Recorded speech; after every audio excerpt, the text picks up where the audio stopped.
बात करेंगे हम लोग आयोडीज के बारे में, काफ़ी ज़्यादा इम्पोर्टेंट है, ध्यान से सुनना भाई और समझना। तो देखो अब ध्यान से देखो, थर्ड जो हम लोग का मेथड है जिसे बोला जाता है भाई आयोडीज, ठीक है। आयोडीज मतलब intra uterine devices, intra uterine devices, ठीक है। तो इंट्रा यूट्राइन डिवाइसेस को भाई डिस्कस करते हैं। इंट्रा यूट्राइन डिवाइसेस जिसको हम लोग बोलते हैं आईयूडीज, आईयूडीज, ठीक है, आईयूडीज, इंट्रा यूट्राइन डिवाइसेस, ठीक है। बेसिकली ये 3 टाइप के होते हैं भाई हम लोग का आयोडीज, इंट्रा यूट्राइन डिवाइसेस। कौन कौन से बताओ जरा। सबसे फर्स्ट हम लोग का आयोडीज होता है, या इसके पहले फीचर के बारे में बात कर लेते हैं। चलो पहले इसका हम लोग फीचर देखते हैं भाई। तो intra uterine devices are the, बताया पहला पॉइंट आपको बोल ही चुका हूँ पहले ही मैं आपको, कि most accepted contraceptive methods in India. Most accepted है मेथड होता है इंडिया में, लोग इसी को ज़्यादा इस्तेमाल करते हैं भाई। क्यों करते हैं, क्या इसका फीचर देखेंगे। मोस्ट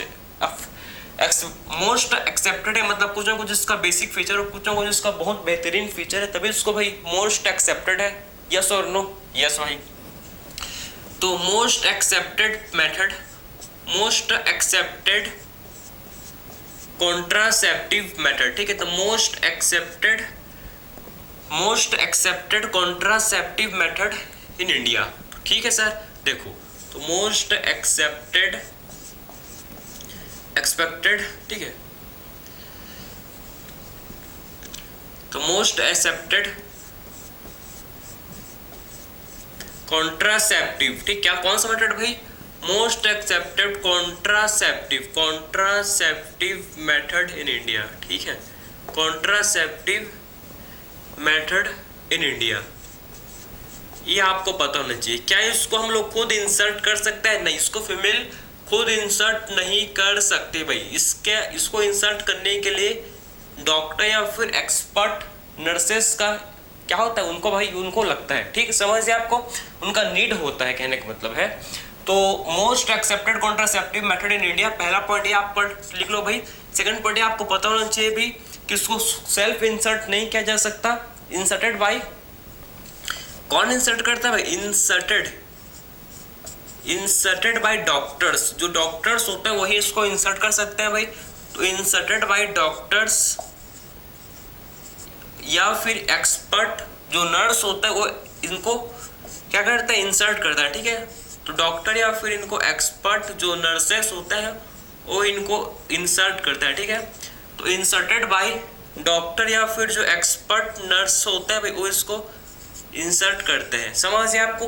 डॉक्टर या फिर एक्सपर्ट नर्सेस इनको इंसर्ट करते हैं। मेनली इसको यूज करता है टू डिले प्रेगनेंसी, या चिल्ड्रंस के बीच में स्पेस रखना चाहता है तब भी इसका इस्तेमाल किया जाता है, ठीक है। समझ आ रहा है आपको, आई होप भाई आपको समझ आ रहा होगा। हर एक पॉइंट में आपको बहुत ही धीरे बहुत आराम से पढ़ा रहा हूँ, ठीक है। तो इसको मेनली यूज करते हैं, यूज टू प्रिवेंट, मेनली इसको use to delay, mainly use to, इसको मेनली यूज करता है किसके लिए भाई, mainly use to delay pregnancy, ठीक है। मेनली इसका इस्तेमाल करता है भाई किसको डिले करने के लिए, बताओ जरा, प्रेगनेंसी को डिले करने के लिए इसका यूज करते हैं। और स्पेस बिटवीन चिल्ड्रन, और स्पेस बिटवीन चिल्ड्रन भाई, spacing between children, spacing between children, children के बीच में भाई स्पेस रखने के लिए, गैप रखने के लिए भी हम लोग इसका इस्तेमाल करते हैं, आयोडीज का इस्तेमाल किया जाता है। तो आपको ये 3 feature I hope most important है जो कि आपके एनसीईआरटी ने मेंशन किया है, तो मैं आपको अटेंशन से बताया हूँ। Most accepted contraceptive method in India, inserted by doctor या फिर एक्सपर्ट नर्स, इसको इंसर्ट करता है यूट्रस के अंदर वजाना के थ्रू, ठीक है। Mainly use to delay pregnancy, pregnancy को डिले करने के लिए या फिर चिल्ड्रंस के बीच में स्पेस रखने के लिए हम लोग इसका इस्तेमाल करते हैं, ठीक है सर। ठीक है, यहाँ तक भाई आई होप आपको क्लियर समझ आ गया होगा। अब कितने टाइप के आयोडीज होते हैं भाई इसको देख लेते हैं, इंपॉर्टेंट है, ठीक है। तो आयोडीज 3 टाइप के बेसिकली हम लोग पढ़ेंगे, जो कि आपके एनसीईआरटी में मेंशन है, तो अटेंशन के साथ पढ़ेंगे भाई, ठीक है। क्लियर हुआ आपको? 3 टाइप में कौन कौन से हैं सर? सबसे फर्स्ट है जिससे हम लोग बोलते हैं, बताओ जरा, नॉन मीडिएटेड। सबसे फर्स्ट है नॉन मीडिएटेड। सेकेंड टाइप का जो होता है भाई कॉपर रिलीजिंग, थर्ड टाइप का होता है जिसे बोलते हैं भाई हार्मोन रिलीजिंग। थर्ड टाइप का क्या होता है भाई? हार्मोन रिलीजिंग, ठीक है। तो थर्ड टाइप का होता है हार्मोन रिलीजिंग जिसे बोलते हैं, ठीक, हार्मोन रिलीजिंग। क्लियर हो आपको? तो सबसे फर्स्ट हम लोग का जिसे बोलते हैं भाई नॉन मीडिएटेड में हम लोग क्या आता है? Lippes loop. इसमें कौन सा आता है बताओ जरा? इसमें आता है भाई, जिसे इसका एग्जांपल है लिपिस लूप। आखिर में ये जो लिपिस लूप है, ठीक है, लिपिस लूप क्या करता है भाई? इसको यूट्रस के अंदर इम्प्लांट करता है, ठीक है, और ये यूट्रस में रहता है, और ये क्या करता है बताओ जरा? फैगोसाइटोसिस करता है स्पर्म का, ठीक, इंक्रीज फैगोसाइटोसिस ऑफ स्पर्म। ये स्पर्म के फैगोसाइटोसिस को इंक्रीज करता है। इंक्रीज फैगोसाइटोसिस ऑफ स्पर्म कैसे करता है सर? देखो, ये जो आप समझो भाई, लिपिस लूप जो होता है ये यूट्रस के अंदर होता है, और यूट्रस के अंदर जब कोई भी चीज इंसर्ट करते हैं तो हम लोग का जो फीमेल का जो बॉडी होता है ये क्या समझता है? ये फॉरेन पार्टिकल समझता है, और उसके अगेंस्ट क्या बनाता है बताओ जरा? उसके अगेंस्ट बनाता है भाई, क्या बनाता है? एंटीबॉडीज बनाता है। और एंटीबॉडी मतलब हम लोग के मैक्रोफाज फॉर्म होते हैं और न्यूट्रोफिल बनते हैं, और जिसकी वजह से भाई ये क्या करता है? वो फैगोसाइटोसिस कर देता है स्पर्म का। समझ आपको? कोई भी फॉरेन पार्टिकल को भाई हम लोग के बॉडी के अंदर भी आता है तो हम लोग का बॉडी क्या समझता है? उसको एज एंटीजन समझता है, और उसके अगेंस्ट हम लोग का बॉडी क्या बनाता है? उसके अगेंस्ट फॉरेन पार्टिकल के अगेंस्ट, फॉरेन एंटीजन के अगेंस्ट हम लोग का बॉडी उसके अगेंस्ट एंटीबॉडी बनाता है। वही सेम चीज यूट्रस के अंदर कोई चीज को रख देंगे तो बॉडी क्या समझेगा भाई? फॉरेन है बोल के, और उसके अगेंस्ट एंटीबॉडी बनाएगा, और वो एंटीबॉडी स्पर्म को खत्म कर देंगे। तो इसीलिए बोलते हैं कि लिपिस लूप क्या करता है भाई? स्पर्म के फैगोसाइटोसिस को इंक्रीज कर देता है, ठीक है। कॉपर रिलीजिंग, भाई कॉपर रिलीजिंग, ये रिलीज करेगा कॉपर आयन। क्या रिलीज करेगा भाई? ये रिलीज करे कॉपर आयन, और ये कॉपर आयन क्या करेंगे बताओ जरा? ये स्पर्म के मोटिलिटी एंड फर्टिलाइजिंग कैपेसिटी को डिक्रीज कर देंगे, ठीक है। इसके एग्जांपल आपको पता होना चाहिए, कॉपर टी, कॉपर 7 और मल्टीलोड 375, मल्टीलोड 375 बेसिकली ये आखिर में copper T, copper 7, Multiload 375 basically करते क्या है भाई? समझो, ये जो कॉपर आयन होते हैं भाई, कॉपर आयन बेसिकली जो कॉपर आयंस होता है ये क्या करता है पता है? ये सप्रेसेस स्पर्म मोटिलिटी, ये सप्रेस कर देते हैं भाई, सप्रेसेस स्पर्म मोटिलिटी, ये स्पर्म के मोटिलिटी को सप्रेस कर देते हैं भाई, ठीक है, स्पर्म के मोटिलिटी को सप्रेस कर देते हैं, एंड इसके फर्टिलाइजिंग कैपेसिटी को, ठीक है, फर्टिलाइजिंग कैपेसिटी, स्पर्म के मोटिलिटी एंड फर्टिलाइजिंग कैपेसिटी को ये डिक्रीज कर देते हैं, ठीक है, फर्टिलाइजिंग कैपेसिटी को भाई डिक्रीज कर देता है कॉपर आयन। समझिए आपको, ठीक है, कैपेसिटी, ठीक, क्लियर हो आपको? तो कॉपर रिलीज करते हैं कॉपर आयन भाई, और ये स्पर्म के मोटिलिटी एंड फर्टिलाइजिंग कैपेसिटी को भाई क्या कर देता है? डिक्रीज कर देते हैं, सप्रेस कर देते हैं। सप्रेस मतलब होता है किसी चीज को रोक देना, कम कर देना, ठीक है। हार्मोन रिलीजिंग भाई, इसके एग्जांपल हम लोग को पता है, 2 एग्जांपल इसके हैं। एक होता है LNG20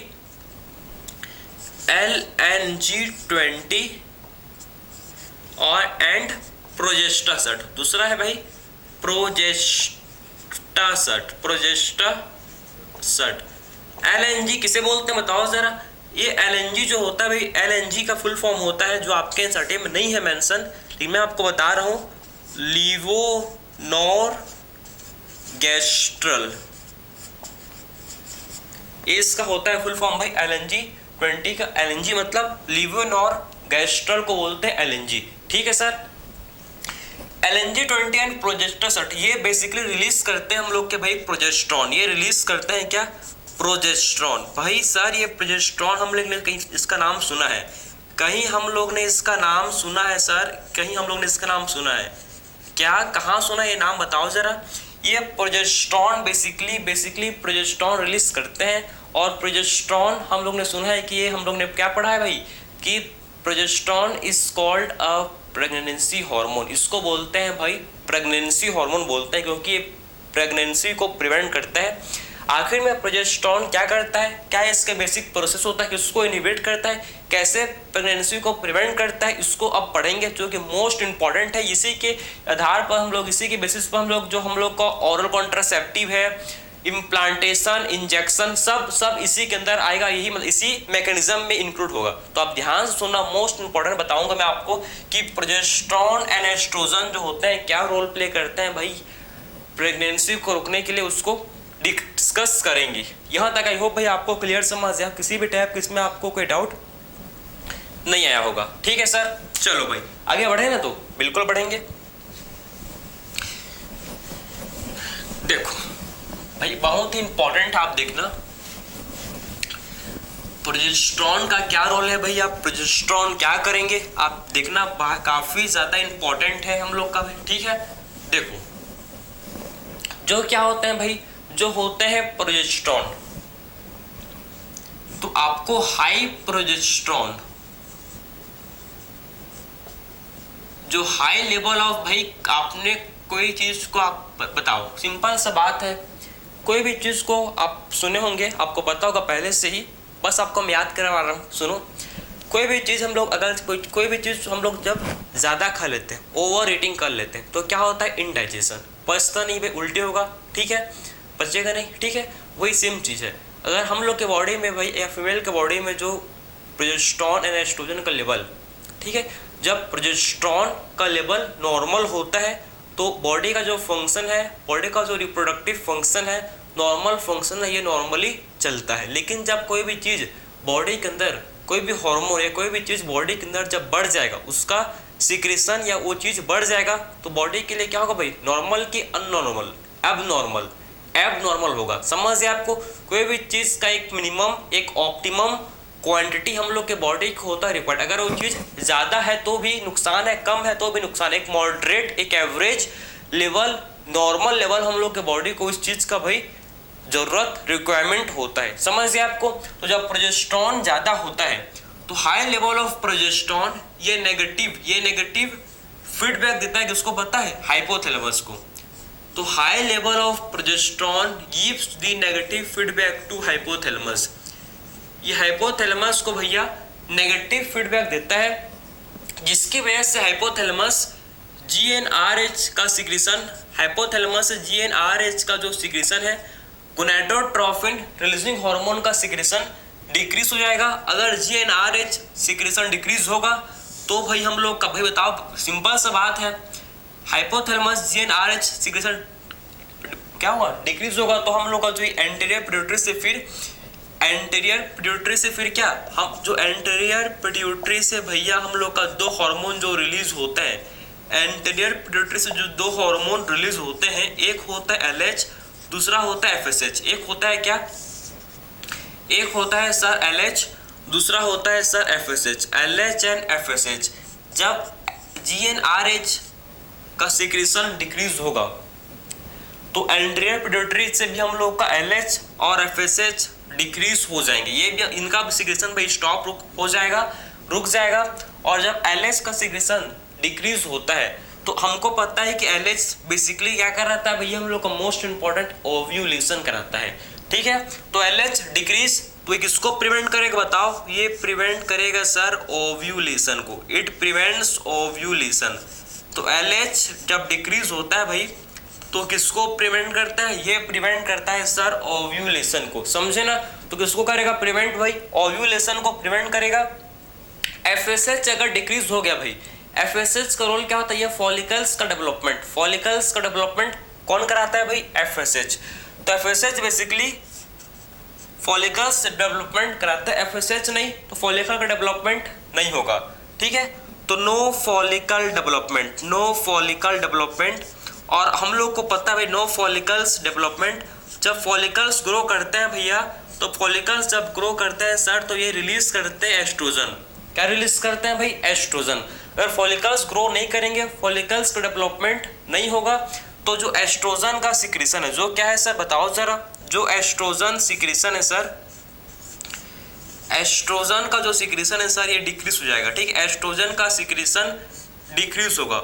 और जब एस्ट्रोजन का सिक्रीशन सर जब डिक्रीज हो जाएगा तो क्या होगा सर, इससे हम लोग का थिनिंग ऑफ एंडोमेट्रियम, जो एंडोमेट्रियम है सर इसका थिनिंग हो जाएगा। ठीक है, तो thinning of endometrium, thinning of endometrium. ऐसा क्यों होगा सर? क्योंकि आपने पढ़ा होगा भाई कि एस्ट्रोजन हार्मोन ये पॉलीफ्यूरेशन, एंडोमेट्रियम का पॉलीफ्यूरेशन कौन सा हार्मोन कराता है भाई? एस्ट्रोजन। ठीक है, तो एंडोमेट्रियम का जो पॉलीफ्यूरेशन है वो कौन कराता है? हम लोग का जो एस्ट्रोजन हार्मोन है ये कराता है। तो भाई अगर एस्ट्रोजन नहीं है तो एंडोमेट्रियम पॉलीफ्यूरेट करेंगे कि उनका थिनिंग होगा, थिनिंग होगा। समझिए आपको, तो एस्ट्रोजन डिक्रीजेस तो इससे क्या हो जाएगा भाई?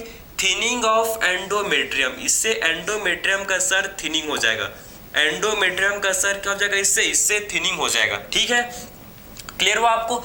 तो एंटीरियर पिट्यूटरी से भाई मतलब LH एंड FSH का सिक्रीशन डिक्रीज, LH डिक्रीज तो प्रिवेंट हो जाएगा ओव्यूलेशन, FSH डिक्रीज तो नहीं तो फॉलिकल का डेवलपमेंट होगा भाई। और जब फॉलिकल का डेवलपमेंट नहीं होगा, एस्ट्रोजन डिक्रीज हो जाएगा। अगर एस्ट्रोजन डिक्रीज हो गया तो हम लोग का जो एंडोमेट्रियम जो होता है ये उस थिनिंग कर जाएगा। एंडोमेट्रियम थिन होगा तो भाई किसको प्रिवेंट करेगा? एंडोमेट्रियम अगर भाई थिन हो जाएगा तो किसको प्रिवेंट करेगा बताओ जरा? ये बेसिकली प्रिवेंट करेगा सर किसको? इम्प्लांटेशन को।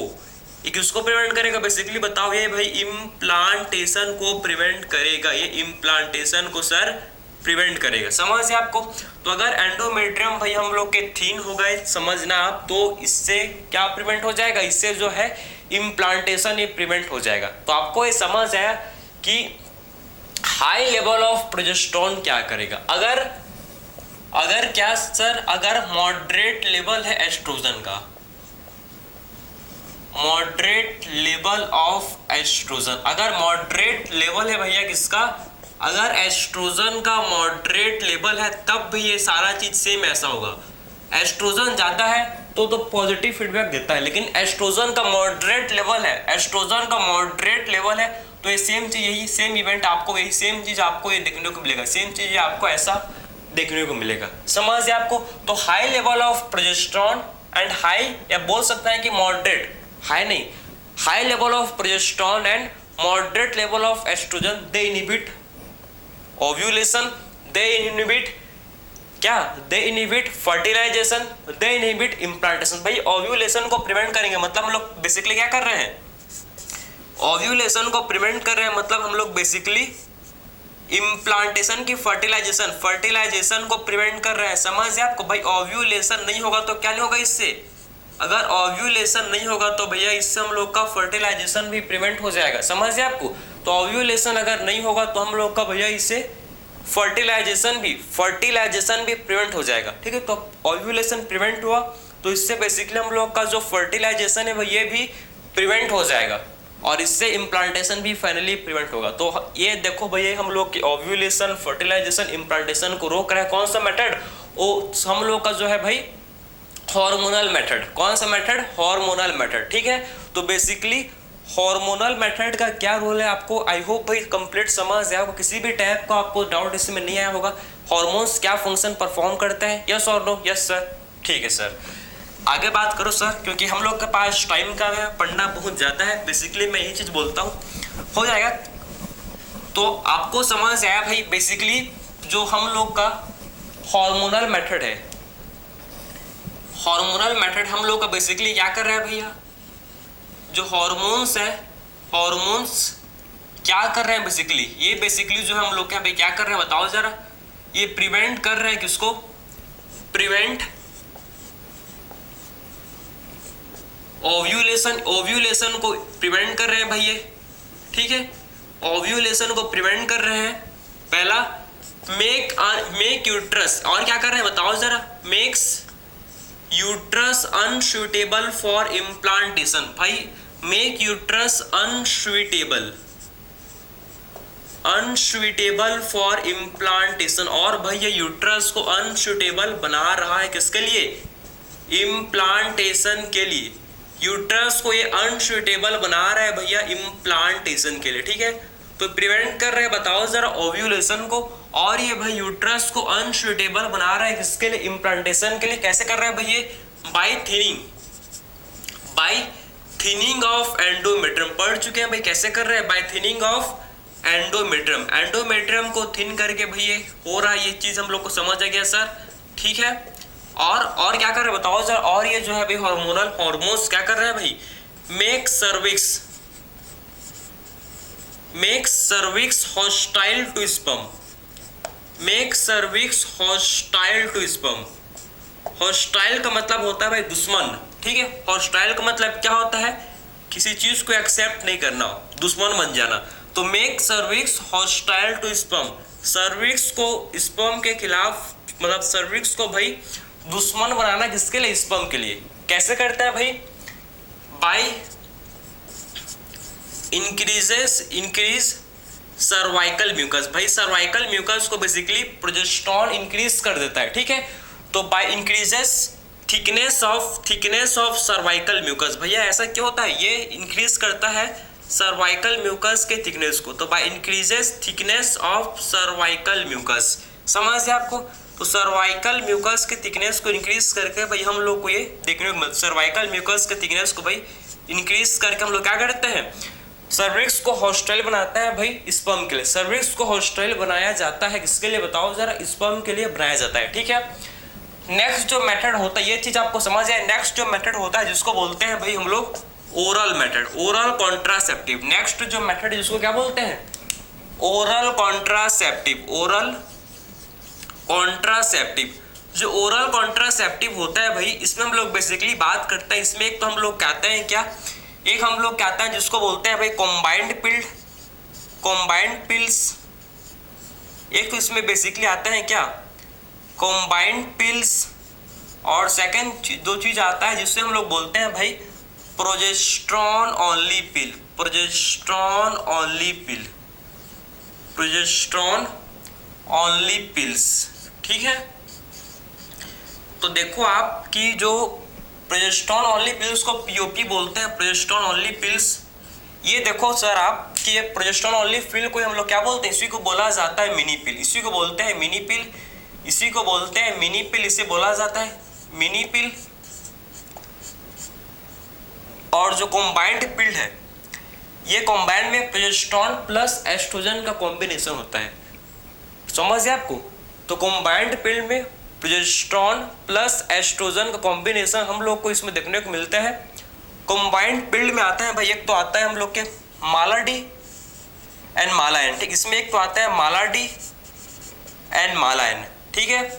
आखिर में इनका जो फंक्शन होता है, इनका आखिर में एक सेम चीज, सेम यही काम करता है। ओरल कॉन्ट्रासेप्टिव भाई, जो उसमें हम लोग प्रोजेस्टेरॉन या फिर प्रोजेस्टेरॉन प्लस एस्ट्रोजन का कॉम्बिनेशन जो होता है, बेसिकली ये तीन काम करते हैं, बेसिकली तीन ही काम को करते हैं, और फर्टिलाइजेशन एंड इम्प्लांटेशन या ओव्यूलेशन को प्रिवेंट करते हैं। ये ovulation and implantation, mainly ovulation and implantation को बेसिकली ओरल कॉन्ट्रासेप्टिव जो होता है ये प्रिवेंट करते हैं, समझ आपको। यही तीन काम करेंगे, यही जो हम लोग का प्रोजेस्टेरॉन है और एस्ट्रोजन कॉम्बिनेशन, यही ये तीन काम करके प्रिवेंट करेंगे ओव्यूलेशन एंड इम्प्लांटेशन को।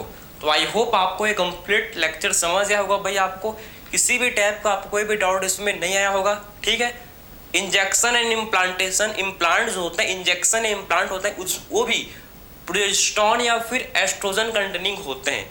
इंजेक्शन एंड इम्प्लांट भी प्रोजेस्टेरॉन प्लस एस्ट्रोजन कंटेनिंग होते हैं, और उनका भी फंक्शन बिल्कुल सेम होता है, सेम। वो ओव्यूलेशन को प्रिवेंट करेंगे, यूट्रस को अनसुइटेबल बनाएंगे इम्प्लांटेशन के लिए, सर्विक्स को हॉस्टाइल बनाएंगे स्पर्म के लिए by increase thickness of cervical mucus, समझ। सेम प्रोजेस्टेरॉन, कोई भी चीज़ अगर प्रोजेस्टेरॉन और एस्ट्रोजन है तो यही तीन काम, यही तीन फंक्शन करेंगे, और फर्टिलाइजेशन, ओव्यूलेशन, इम्प्लांटेशन को प्रिवेंट कर देंगे, समझ है आपको। तो आई होप भाई आपको ये लेक्चर समझ आया होगा।